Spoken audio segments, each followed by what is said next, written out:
everybody? It's JT Sports Match, you guys, with another video. This video, I'm here with my Green Bay Packers versus the San Francisco 49ers. Week 12 NFL preview and prediction. I'm going to be previewing this matchup and give my prediction of who will win this game. And before I begin, make sure to like the video, subscribe to the channel, upload NFL videos and college football videos daily. So in this game, we have the Green Bay Packers who are 8-2 on the season. They're going to be on the road battling the 9-1 San Francisco 49ers. And this is a big game. The reason why this is a big game, the reason why this game was flexed to that 8:30 primetime kickoff on Sunday Night Football is because this is the battle to see who's going to end up becoming the #1 overall seed in the NFC going into Week 13 after Week 12 is done with. And you have the Green Bay Packers who are 8-2 on the season. Really, this has been one of the better teams in the NFL. Pretty much Green Bay's their worst loss, in my opinion, was probably to the Chargers because that was a game that they really should have won. And the 49ers, who were undefeated for some while until they lost to Seattle on Monday Night Football. So these are two of the best teams in the NFC. And, I mean, I'm really excited to see this matchup. You got two amazing stories on both sides. On both sides of the spectrum for both of these teams. For the Green Bay Packers, you got rookie head coach Matt LaFleur, who a lot of people didn't really have a lot of confidence in going into the season. In the offseason, all we heard was controversy about how him and Aaron Rodgers were missed. You had controversy about Aaron Rodgers wanting more control of the offense. A lot of people going into this season, if you were to tell me that going into the season that you were expecting the Green Bay Packers to be 8-2 at this point in the season, unless you're a Packers fan, I think you would be lying. Even I didn't predict Green Bay to be this good. This is a Green Bay team that has been really good. And a big reason why this Green Bay team has been really good better than what they've been over the last couple of years, even better than the Mike McCarthy era, is because this is a Green Bay Packers team that isn't relying on Aaron Rodgers anymore. Now you're not asking Aaron Rodgers to go back there and win games for you every single week. This is a Green Bay Packers team that can run the football, which is something that Green Bay has struggled to do over the last 3 years. And then you also have a Green Bay Packers team that's actually playing defense. Yes, this is a Green Bay Packers team that is actually playing defense. This is the best Green Bay Packers defense since 2010, the year that they won the Super Bowl versus the Pittsburgh Steelers. So, I mean, when you have a Green Bay Packers defense that's good at getting pressure on the quarterback, you have a very good secondary. You got Jaire Alexander, who is the leader of that secondary. You got Adrian Amos in the back and that secondary playing safety. So, I mean, this is a very good Green Bay Packers secondary. But what Green Bay has to work on if they want to be able to beat the 49ers is their ability to stop the run. The Green Bay Packers are in the bottom half of the NFL, one of the worst teams in the NFL when it comes to stopping the run. And when you're looking at the San Francisco 49ers team, this is a 49ers team that has two big games coming up. You got this game this week versus the Green Bay Packers. Then you got to go and play Baltimore. So if you're the 49ers, I mean, this is a very tough stretch that you have in the next couple of weeks, the next 2 weeks. This week versus the Packers and next week versus Baltimore. And what makes the 49ers so hard to beat is the fact that they have so many creative ways that they run the football. I mean, the 49ers run the football so creatively. Like, they have so many different formations. The 49ers and the Baltimore Ravens are two of the best running teams I've ever seen in all my years watching football because of how they run the football. The formations that they run the football out of is just very unique. And when you look at the 49ers, I mean, Jimmy Garoppolo has played fairly solid in my opinion. A lot of people have been giving Jimmy Garoppolo unnecessary criticism. I mean, look, Jimmy Garoppolo, his stats aren't pretty, but they're not ugly neither. So, I mean, he's doing enough to get the San Francisco 49ers to the playoffs. And a lot of people need to understand is that you don't have to have a elite quarterback to win the Super Bowl. You just need to have a quarterback that's good enough to win games and get you over that hump, and that's what Jimmy Garoppolo does. Jimmy Garoppolo wins games, and I mean, the record shows it. I mean, he's only lost a handful of games since he became a starting quarterback, even back to his days playing with the New England Patriots. So this is a guy who, although his stats aren't necessarily pretty, this guy is a winner. And one thing I always love about Jimmy Garoppolo and quarterbacks like a Jimmy Garoppolo or Dak Prescott is that they might not be the most talented or the best quarterback in the NFL, but you know what you're going to get out of them week to week. You can expect consistent play from Jimmy Garoppolo week to week. And that's something that people really overlook from the quarterback position. When you're a quarterback and you're a general manager, what you're looking out of a quarterback is consistency. You want to know that you're getting the same guy, the same play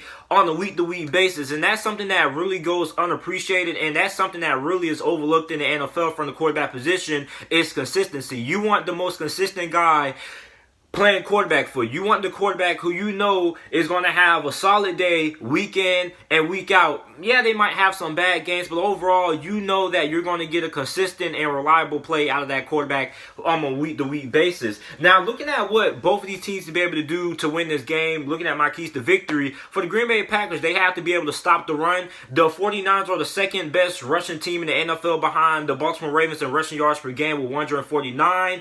I mean, they have an absolutely jammed backfield. Now, they are battling a couple of injuries.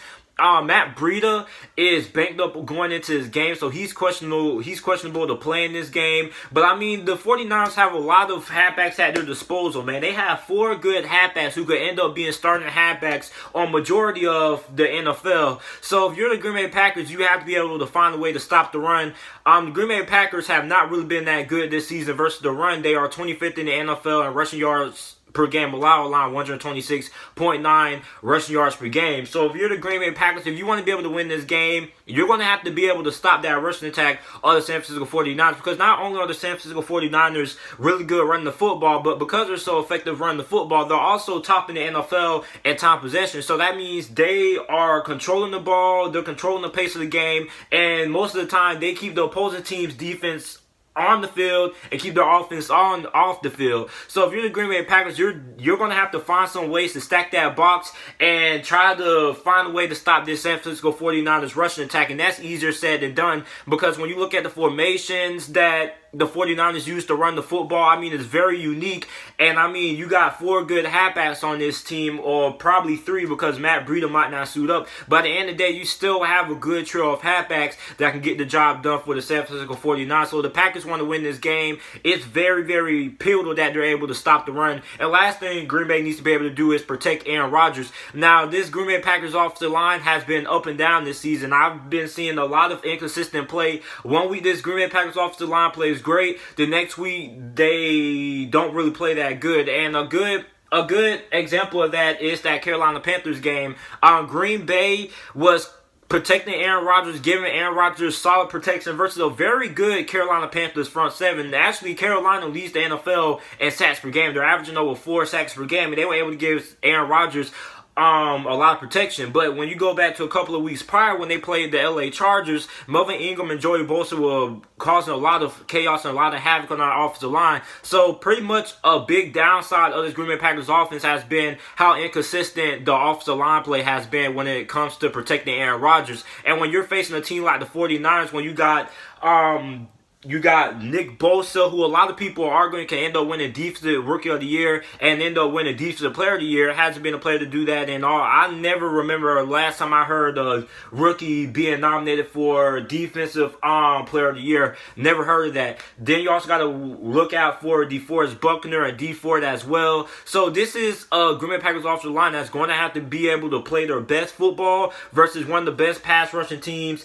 in all the NFL. So now looking at what the San Francisco 49ers need to be able to do to win this game, they got to be able to get pressure on Aaron Rodgers. And also, I don't know why I didn't put this, but I didn't want to sound repetitive, but they have to be able to stop the run as well, because if you're able to stop the run and you're forcing Green Bay to have to win a game with Aaron Rodgers now, most of the time Green Bay ends up losing. That's when their last 2 losses came. When you look to the LA Chargers game, the Chargers were able to stop the run, and Green Bay had less than 100 yards rushing, and because of that, they had to rely on Aaron Rodgers, and the offense isn't really built on passing the football. I mean, you got Aaron Rodgers, you think they would have success passing the football, but this team isn't built to strictly rely on Aaron Rodgers anymore. This is a team that's built to run the football. If you're able to stop what they do best, which is run the football, then you have a good chance of winning this game. And if the 49ers are able to get pressure on Aaron Rodgers, which they should, because his offensive line has been pretty inconsistent, so you don't really know what you're going to get out of this Green Bay Packers offensive line on a week-to-week basis. Not really a lot of consistency there. So if you're the San Francisco 49ers, you need to be able to get pressure on Aaron Rodgers. You can't give him all day to survey your secondary and diagnose your defense and shred you up. And the most important thing I think the 49ers need to be able to do is they have to be able to get stops in the red zone. We're seeing the best red zone defense, one of the best red zone offenses. This Green Bay Packers offense is second in the NFL in red zone scoring. They score touchdowns on 68.57% of their red zone appearances. So if you're the San Francisco 49ers, which they have the best red zone defense in the NFL, they don't allow opposing teams to score touchdowns on 40% of the red zone appearances. This is going to be a good battle to see, because if you're the 49ers, you have to get Green Bay walking away with field goals instead of touchdowns. And anytime you're able to do that, most of the time you're going to end up winning the game, because this is a game that in the NFL, most of the games are close. You don't really see a lot of touchdowns. You don't really see a lot of blowouts, So every point matters. So walking away with a field goal instead of a touchdown, in my opinion, is a loss when you look at how this game is going to come down to. So the team that I'm going with to win this game, I'm going to take the San Francisco 49ers to win this game. And here's why. The 49ers are playing at home, and Green Bay cannot stop the run. Green Bay is one of the worst teams in the NFL when it comes to stopping the run, and that's what the 49ers do best. They run the football, and with Green Bay not being able to stop the run really, I think the 49ers are going to be able to run the ball at will, and they're going to be able to control time possession, and they're going to keep Aaron Rodgers off the field, and they're going to win this game. Now, the deciding factor for me is, if this game was being played in Lambeau, then I probably would choose Green Bay to win that game, because it's very tough to win at Lambeau Field during this time of the year. But since this game is being played at San Francisco and Green Bay's not going to have the home field advantage, I'll take the 49ers. And I also think the 49ers are just a tad bit better than the Green Bay Packers when you look at them talent-wise, with all the talent that they have on the defense side of the ball and those full good halfbacks that they have running the football as well. So that's it for my prediction. If I had to choose a score, I probably would say San Francisco wins this game 24-20. I think this game is going to be fairly close, and I think this game could go either way. Green Bay could win this game as well, but I just think with the Green Bay Packers' inability to stop the run, I think that's going to be a big factor, and the 49ers are most likely going to end up winning that possession battle when it comes to time possession. So I'm going to take the 49ers to win this game 24-20. So let me know who you guys think ends up winning this game down in the comment section down below. Make sure to like the video, subscribe to the channel for more NFL videos and content, and thanks for watching.